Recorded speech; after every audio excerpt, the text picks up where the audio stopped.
Welcome back to the Explainer. Let's get right into it. Today we're looking at ACIM Lesson 120, which is actually a review of Lessons 109 and 110. You guys know the drill by now. These review periods, they're absolutely crucial. It's not just about, reading the words over again. It's about letting them really sink in until they're basically second nature. So we've got two really powerful concepts to weave together today, and we're going to break down exactly what they mean and how you're meant to practice them. All right, so right off the bat, here are the two review lessons we're zeroing in on today. Lesson 109, I rest in God, and Lesson 110, I am as God created me. Simple, right? Well, actually, these are two of the most foundational statements in the entire framework of the text. At first glance, they might just look like basic daily affirmations, but honestly, they are profound psychological resets. They're designed to completely flip how you handle the stress of your day and really how you value yourself. Unpacking Lesson 109. Okay, let's dive into this one first, because it really challenges how we operate in the modern world.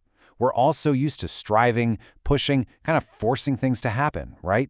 This lesson, it's asking us to do the exact opposite. So the source text says, I rest in God today and let Him work in me and through me while I rest in Him. Let's decode that for a second. What this text is really trying to portray to us is how to find profound stillness. It's about intentionally letting go of control, like literally taking your hands off the steering wheel of your life for a minute. Instead of waking up and immediately trying to micromanage every single problem, you're choosing to tap into this much deeper current of peace. You're allowing stillness to work through you, instead of burning yourself out trying to force every outcome on your own. Now, what's really interesting about this is that final part of the stanza, where it mentions resting in quiet and in perfect certainty. I mean, think about that. How rare is perfect certainty in our lives? We're constantly battling the what-ifs and the daily grind. But this specific line asks us to trade all those modern anxieties for deep, unshakable trust. It's an invitation to cultivate a mental state where you're so anchored in peace that the chaos of the outside world just doesn't faze you. You aren't just physically resting, you're resting mentally, totally certain that things are unfolding exactly as they should be. Unpacking Lesson 110. Let's move to the next lesson and see how it builds on that, because there's a fascinating shift in focus here. While 109 was all about releasing control and how we interact with the world, 110 is entirely about how we view ourselves. It is a really deep dive into our own psychology and self-identity. The language here is just super striking. It says, today I lay aside all sick illusions of myself. Now, sick illusions sounds pretty intense, right? But what does that actually mean for you and me? Well, those illusions are simply the negative self-talk, the insecurities, the imposter syndrome.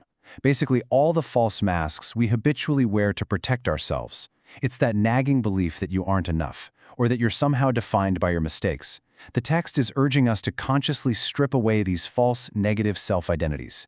It's an exercise in remembering your true, inherent worth, before the world came along and told you who you were supposed to be. And that leads beautifully into the second half of that quote. And let my Father tell me who I really am. Now, however you interpret the word Father here, whether that's a literal deity, the universe, maybe your highest self, the instruction is brilliantly clear. It challenges us to take a step back, clear out our cluttered, self-critical minds, and let a higher, untainted truth define our identity. It's about getting quieted enough to realize your core identity is completely flawless and peaceful, totally untouched by all those sick illusions of the ego.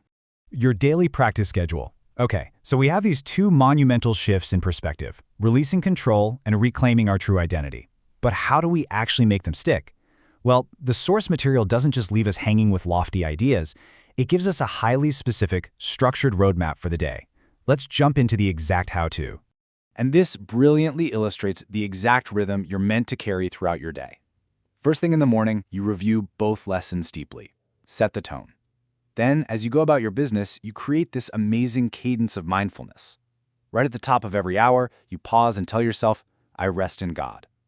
30 minutes later, on the half hour, you pause again, I am as God created me. And finally, you wrap up your day in the evening with another deep review of both. You're basically bookending your day with deep reflection and building this safety net of mindfulness into every single hour.